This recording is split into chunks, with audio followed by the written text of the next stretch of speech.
Hallo, is mis Alison Nic go Phiocar. Ha mi fix ga agus ha mi as an Òban.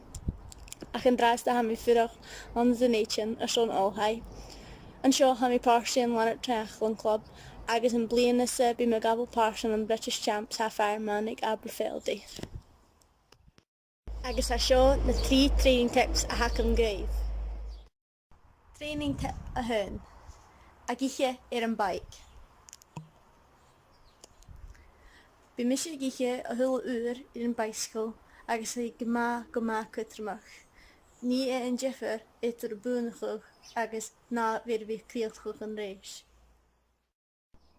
Surin gut, banana, flapjack, soitish, a cur an seo, agus seao. Seo catibel an isce a dul, nó Coca-Cola nuair Halifax go má ski.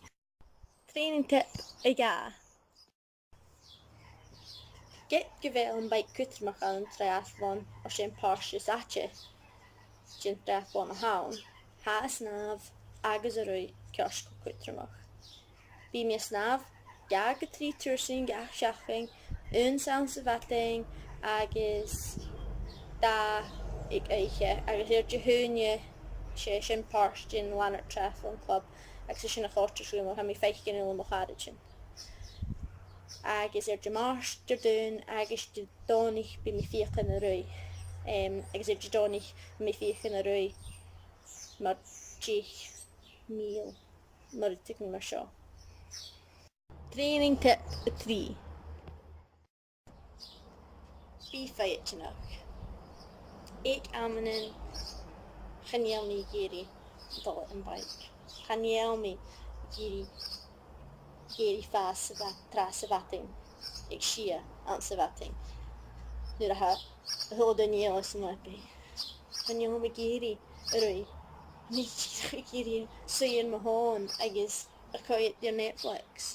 Ach di he fas don yn ioch. Chaniel goals acum. Chaniel slant un sy'n gyma. Ha ffeim sy'n yw'r rytgyn na'r behe ha mae'r cymol sy'n y dol. So ffeim mi ra fi ffeim ydw fi ffeit na cha fi a hwyl o dhuine professional. Cha fi a hwyl o dhuine meerfloch triathlon. Sy'n gyda fiaching.